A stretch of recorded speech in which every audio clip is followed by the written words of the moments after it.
Assalamualaikum warahmatullahi wabarakatuh. Waalaikumsalam. Halo wargi Assalam, bertemu lagi di podcast Ngopi Jang, ngobrol perihal iman Janarian Kang. Janarian Kang. Oh, Kang.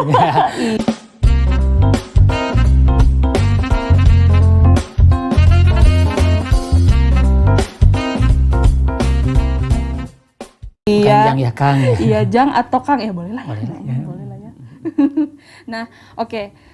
Di podcast Ngopi Jang kali ini Ibu sudah ditemani oleh narasumber kece. Asik. Kece itu keren gitu ya. Oh, yes, Narasumber yes. keren kita yaitu Pak Dadang Nurdiansyah ya, Pak. Betul. Oke, atau Pak Dadang gitu. Betul.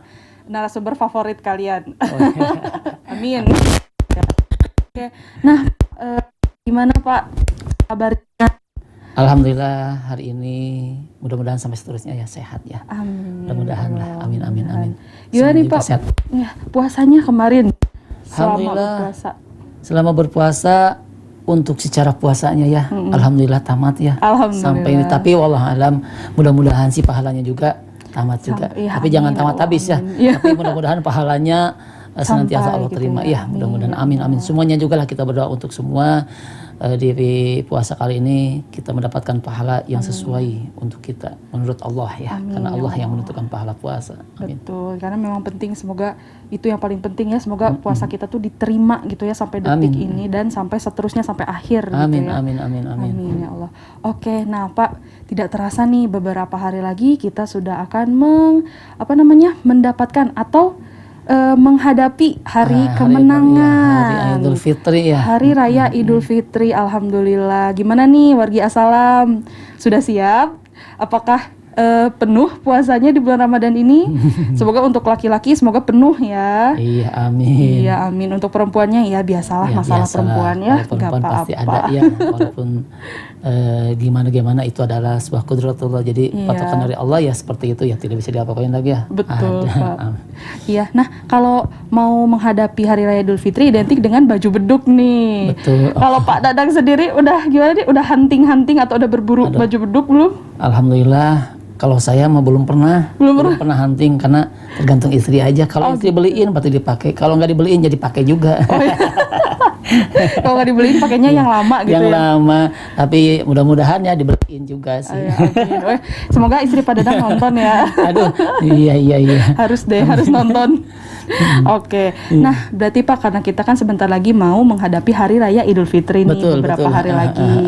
Nah, Idul Fitri itu kan kita menunggu sholat sunnah yang kita sangat nantikan ya. Betul. Selama satu tahun sekali ya. gitu. Sholat Iya. Idul Fitri. Jadi sholat Idul Fitri itu sholat yang ya setahun sekali. Setahun sekali. Kalau betul. dilewatkan sayang betul ya, karena Betul cuma setahun nggak sekali. bisa diulang-ulang. Iya, dalam satu tahun hanya satu kali gitu Pak ya. Betul. Nah, kalau sholat Id itu ya, saya bilang sholat Id aja, saya sebut sholat Id. Nah, di sholat Id itu kan kita sebelum pandemi itu kita berjamaah nih Pak sholatnya. Betul. Di lapangan gitu atau enggak di jalan yang di blok gitu, jadi nggak ada mobil yang lewat. Terus kita gunakan untuk sholat Idul Fitri gitu bersama-sama tetangga dan ya orang lain gitu ya. Nah, tapi itu kan sebelum pandemi ya Pak ya. Seperti yang kita tahu sekarang kita sedang ada di kondisi pandemi di mana tindak tanduk kita, kemudian pola hidup kita itu diatur gitu. Termasuk jaga jarak tuh Pak yang sangat diutamakan gitu ya. Jadi tidak boleh ada kerumunan. Nah, karena sholat Id ini kan identik dengan berjamaah gitu ya Pak ya. Karena sekarang sedang pandemi, mungkin pertanyaan saya, memangnya sholat Id itu apakah wajib gitu Pak untuk berjamaah atau bisa dilakukan sendirian gitu? Oh iya. Mudah-mudahan baik warga Assalam. Assalamualaikum warahmatullahi wabarakatuh. Mudah-mudahan semuanya senantiasa diberikan kekuatan untuk senantiasa menjalankan segala perintah dari Allah ya. Amin, Salah satunya ini adalah puasa dan sebentar lagi akan menjelang Ramadan. Menjelang Hari Raya Idul Fitri ya. Iya. Nah, di Hari Raya Idul Fitri kita senantiasa biasa dengan sholat Idul Fitri ya.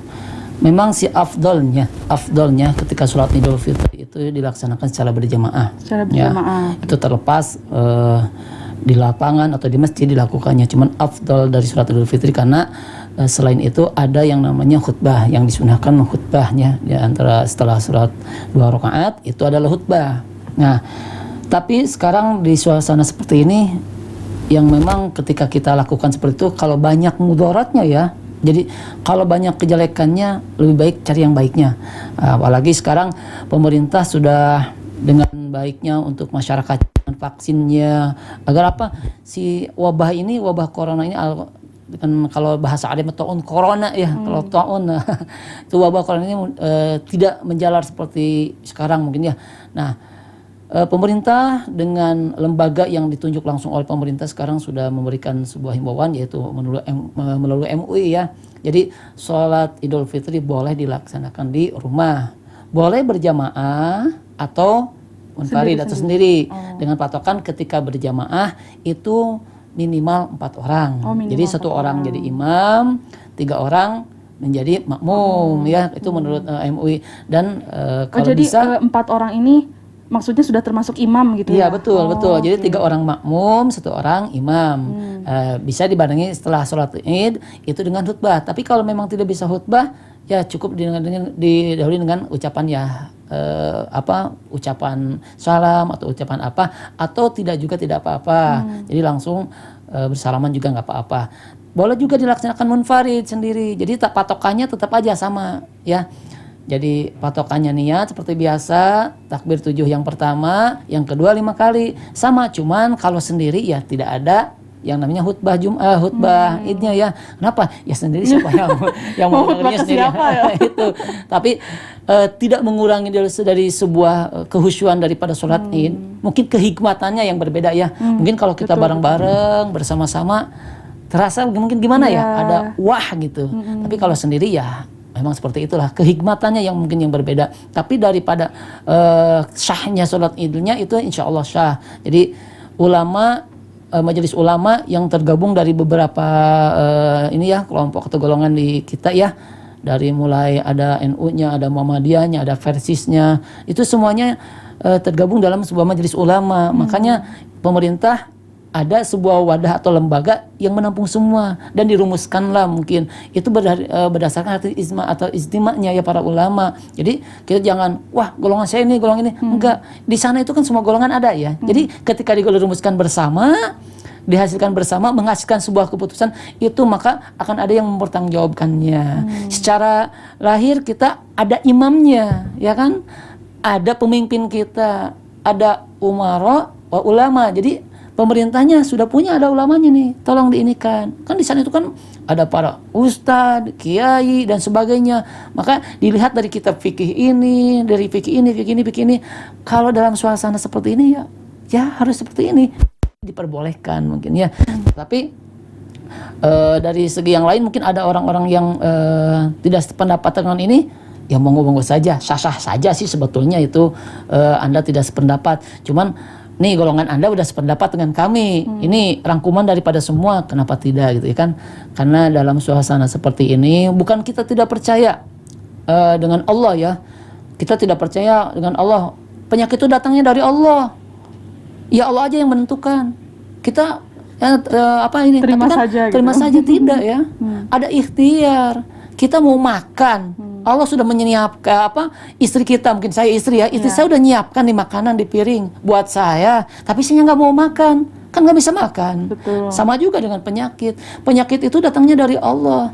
Tapi kalau kita berusaha untuk menjauhi penyakit tersebut, insya Allah terhindar. Tapi kalau kita mendekati penyakit tersebut ya terkena juga, walaupun memang secara ini dari Allah datangnya, yaitu ikhtiar juga tetap ya harus ada. Jadi ada ikhtiar lahir, ada ikhtiar batin. Lahirnya ya seperti ini ya, kita menggunakan facial ya, ada sanitizer. Terus secara batinnya ya kita berdoa kepada Allah dengan tata cara yang ditentukan supaya kita sehat itu mungkin ya.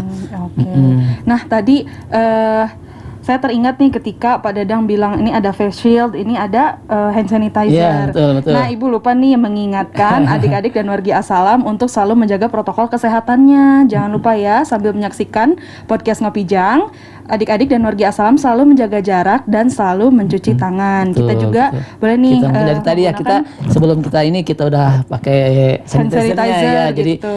kita udah pakai dulu. Udah pakai sebelumnya. dulu. Nah, kalau untuk adik-adik dan wargi Assalam, kalau di rumah ada air dan atau wastafel, bisa cuci tangan dulu ya, baru nonton podcast Ngopi Jang lagi. Oke, nah kita kembali ke laptop gitu, nggak ada Iya. laptopnya ya. Nggak ada ya. Kembali ke podcast Ngopi Jang berarti ya. Siap. Nah, Kembali ini. ke podcast Ngopi Jang. Nah, tadi kalau membahas tentang kehidmatan gitu ya, mungkin berbeda di rasa hikmat gitu Hikmatnya ya, Pak aja ya mungkin. Hikmatnya aja. Jadi perasaan biasanya Yang gimana banyakan gitu kan, karena perasaan nggak bisa digambarkan ya. Iya, Tetap betul. hati masing-masing. Tiba-tiba harus di rumah.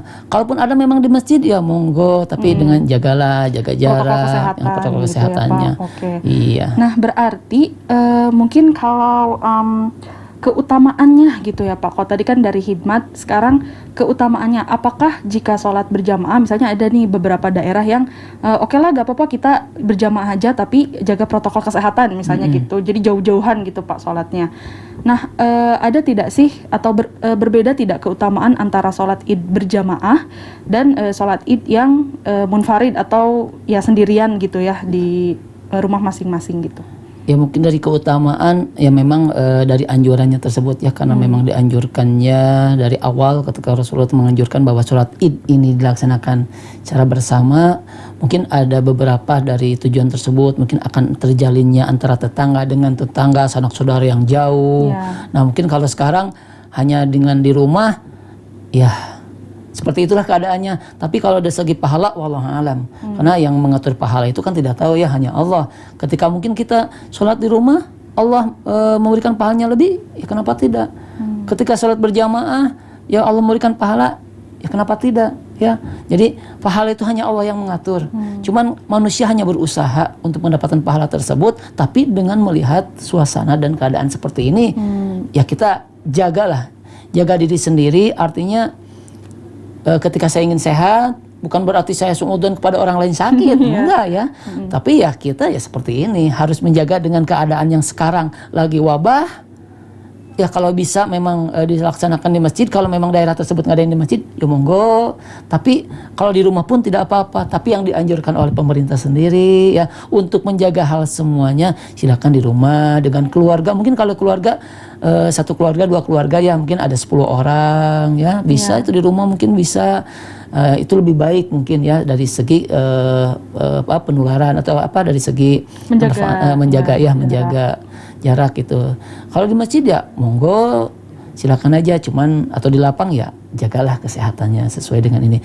Mungkin itu ya dari segi keutamaannya ya. Keutamaan berjamaah itu memang lebih banyak karena ketika sholat wajib aja dilaksanakan berjamaah kan ganjarannya kalau orang Sunda 27 ganjarannya berjamaah.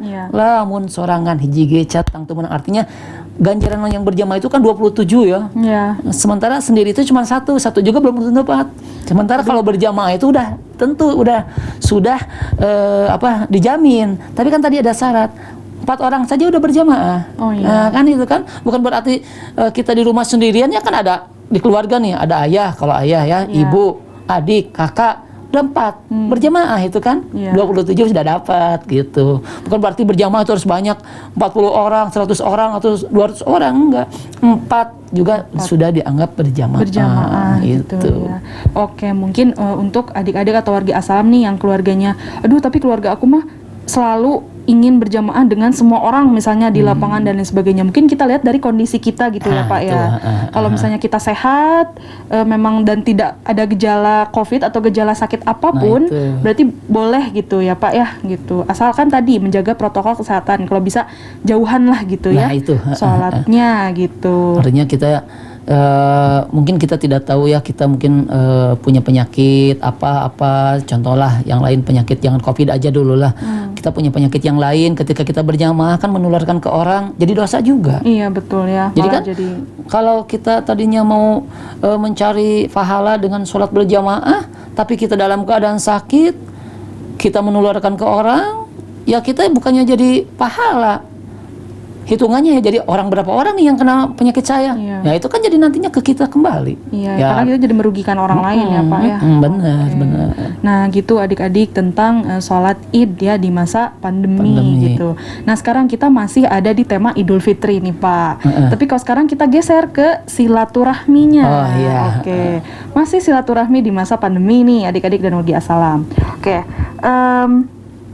kan selama atau ketika kita Idul Fitri itu pasti kan ada yang namanya mudik gitu ya Pak ya. Mudik itu kan sebetulnya pada dasarnya adalah silaturahmi begitu ya Pak ya. Silaturahmi gitu karena bertemu dengan saudara yang sudah lama tidak kita temui gitu ya di momen Idul Fitri itu kita manfaatkan gitu untuk berkangen-kangen ria gitu dengan keluarga besar kita. Nah, kalau silaturahmi sekarang kan lagi masa pandemi juga. Kalau silaturahmi di masa pandemi, sebetulnya silaturahmi itu ketika Idul Fitri gitu ya, apakah wajib untuk dilakukan atau tidak gitu? Baik, kita lihat dulu ya dari sebuah keterangan yang menerangkan mangkana yu'minu billahi wal yaumil akhir falyasfir rahimah.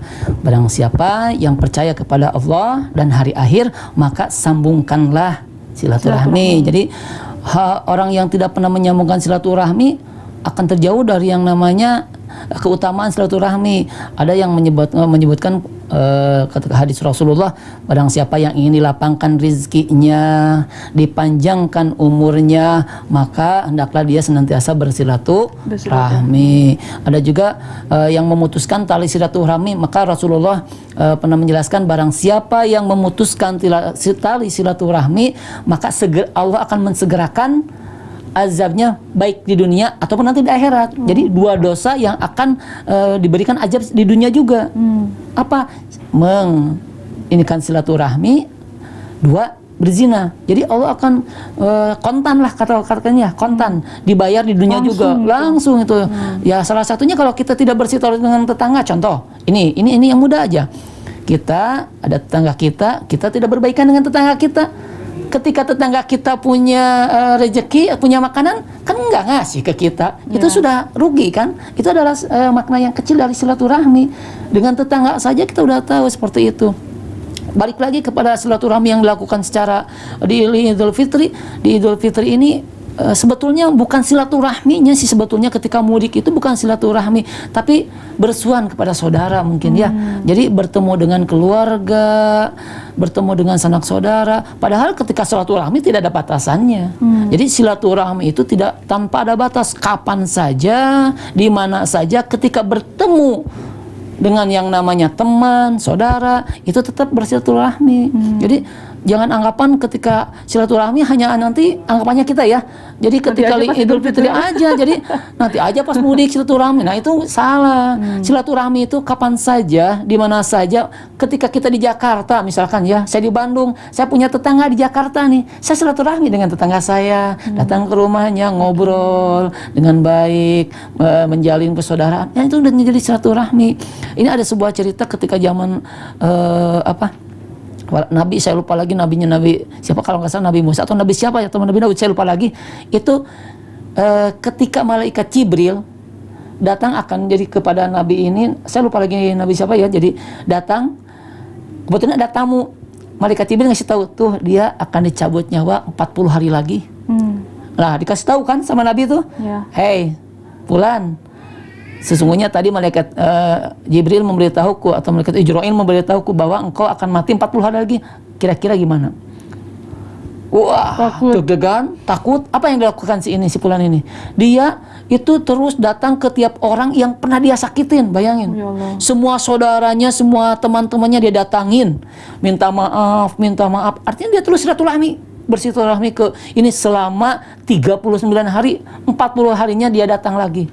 Lebih ke 41 hari dia nggak meninggal, 42 hari terus sampai lebih baku datang deh ya kepada Nabi, ya Nabi, kenapa engkau bilang seperti itu tapi aku nggak mati katanya, karena dia kan pusing.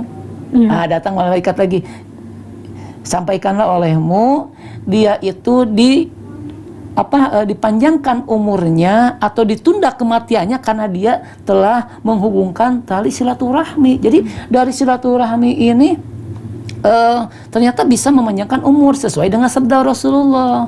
Satu, memanjangkan umur, kedua bisa menambah rezeki. Ya contohnya gini tadi, ketika kita lagi dengan tetangga, kita nggak punya makan, tapi dengan tetangga kita baik. Kira-kira kalau saya datang ke tetangga, dikasih nggak makanan? Dikasih. Saya tamu ke tetangga tuh, padahal saya niatnya dari rumah juga udah aduh lapar nggak punya apa-apa nih, tapi saya sambil silaturahmi. Kan ketika dengan teman, dengan tetangga, ada Ayo makan minumnya, dulu, nah gitu itu, ya, Pak, nah ya. itu salah satunya rezeki kan, rezeki walaupun secara tidak disadari itu adalah akibat silaturahmi. Ya mudah-mudahan ya kita bisa bersilaturahmi. Yang tidak boleh itu adalah memutuskan tali silaturahmi, karena wah azabnya sangat-sangat pedih kalau silaturahmi itu diputuskan ya. Oke.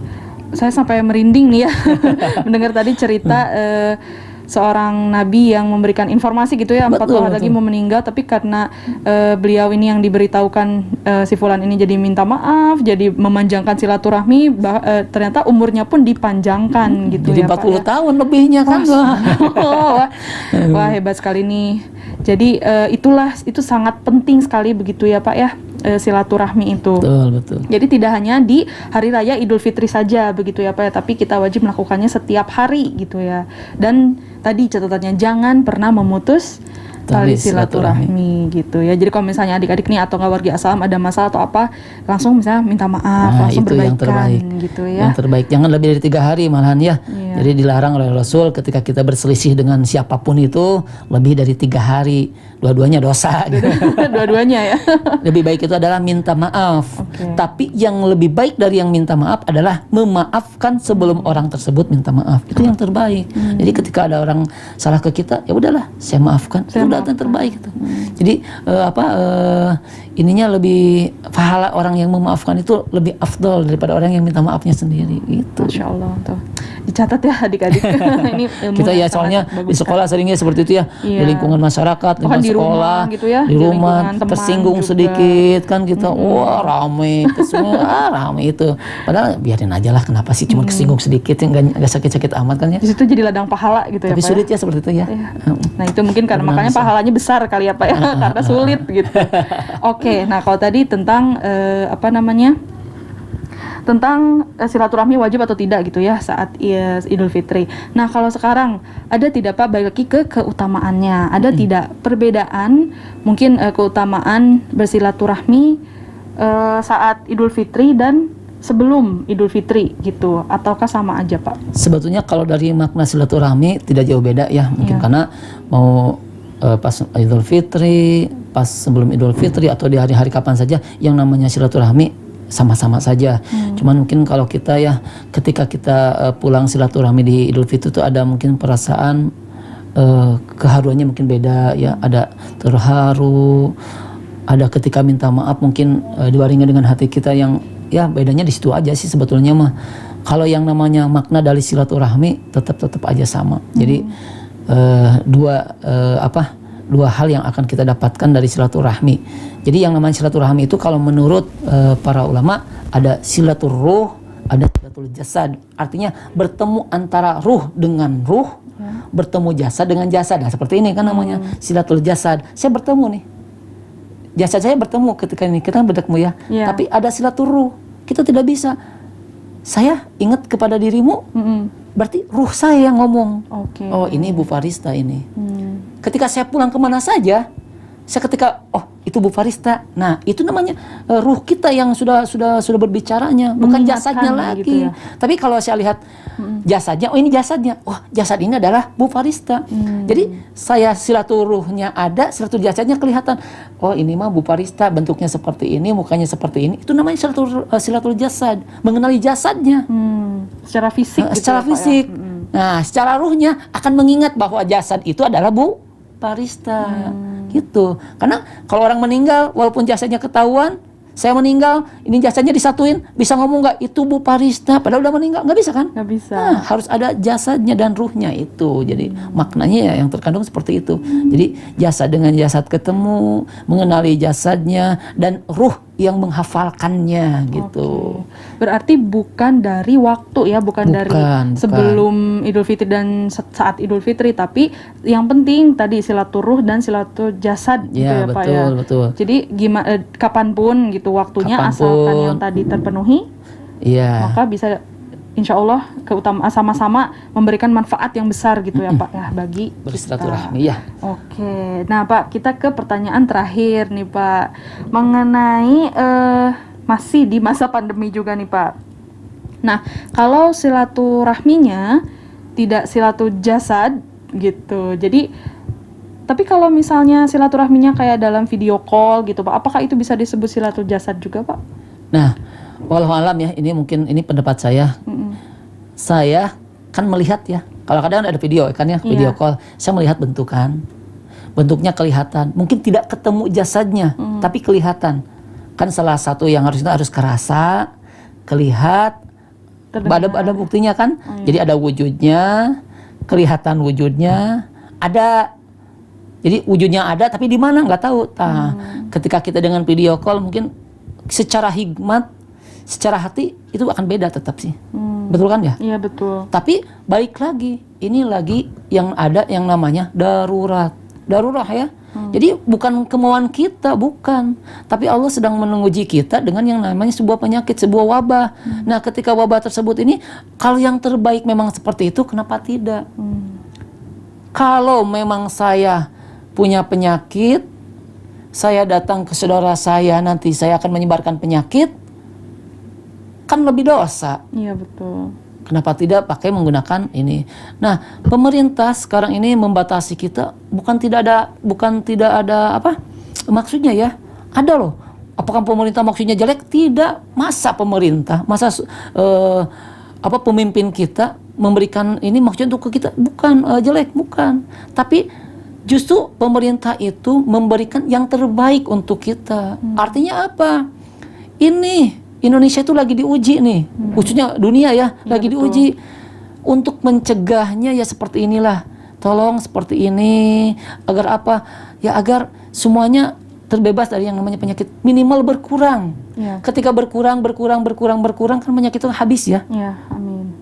Walaupun sekarang udah ada vaksin ya, tapi belum ada obat yo. Obatnya kan belum ada kan, tapi sekarang udah divaksin karena sebetulnya corona itu bisa sembuh sendiri ya dengan kita menjaga diisolasi, menjaga pola makan, minum dengan yang vitamin itu bisa sembuh ya dengan sendirinya. Tapi kan tidak sedikit orang yang meninggal juga karena penyakit corona ini, mungkin karena ada penyakit yang lain, kena corona juga meninggal. Nah, menjaga hal-hal yang demikian itu ya kita harus legowo. Percayakanlah kepada pemerintah. Toh kalau ada apa-apa pasti pemerintah yang bertanggung jawab kok. Pemerintah melewati siapa? Kan ada tadi MUI. MUI itu mengeluarkan fatwa, berarti dia sudah bertanggung jawab dunia akhiratnya ketika mengeluarkan fatwa. Ketika orang mengikuti perintah yang diperintahkan oleh MUI, berarti kan MUI itu sudah bertanggung jawab. Betul. Secara lahir dengan secara batin nanti kepada Allahnya. Artinya apa? Nggak mungkin MUI itu memberikan sebuah fatwa tanpa berdasarkan sebuah keterangan dan pertimbangan betul, karena mungkin dilihat dari ini mungkin dari hadis-hadis ini karena dulu juga zaman Rasulullah ada ya, jadi ada tahun ini seperti ini adalah ada. Jadi semua penduduk para sahabat berhijrah, ada yang ke Madinah, jadi setahun itu dia tidak kembali karena lagi wabah gitu seperti itu. Jadi sampai wabah selesai baru ada yang datang lagi. Nah, itu artinya apa? Menjaga, artinya sama gitu. Jadi keputusan yang diputuskan untuk keluar dari itu supaya mengurangi penyebaran artinya. Ketika makin sedikit kan habis ya. Kalau kita terus di sana, kita keluar sudah dalam keadaan sakit. Berarti kan bukannya lagi mengurangi, malah menyebarkan. Nah, seperti itu mungkin. Oke, nah adik-adik dan warga Assalam, jadi tadi sebetulnya kita harus sadar ke diri kita sendiri gitu.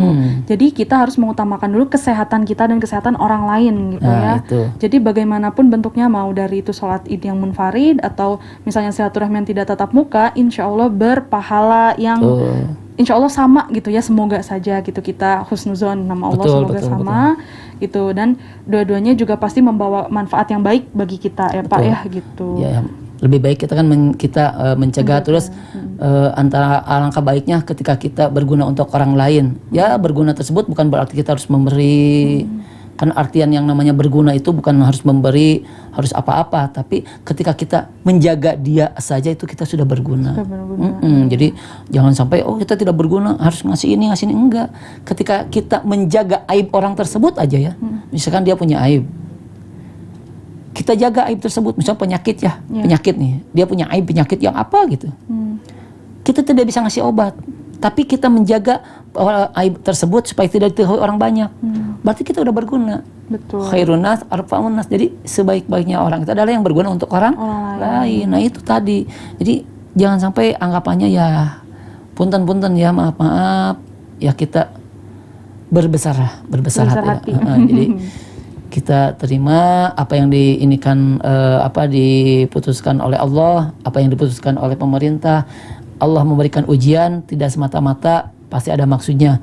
Nah, baik. Nah, gitu ya, wargi adik-adik dan wargi Assalam. Jadi jangan takut, misalnya adik-adik sakit tapi memaksakan gitu untuk silaturahmi. Nah, jangan sampai seperti itu ya, karena insya Allah pun kita menjaga jarak, kita tidak bertemu, tetap saja pahalanya insya Allah kita husnuzon, kita berdoa sama Allah. Semoga sama dengan ketika kita tatap muka. Amin. Gitu. Amin. Betul. Oke, nah kita sudah sampai di akhir podcast kita nih, Pak Dadang. Iya. Terima kasih banyak Pak Dadang Sama-sama. sudah meluangkan waktunya untuk mengisi dan berbagi dengan adik-adik dan wargi Assalam di podcast Ngopi Jang nih Pak.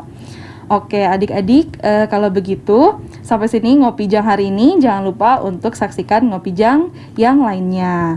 Terima kasih. Wassalamualaikum warahmatullahi wabarakatuh.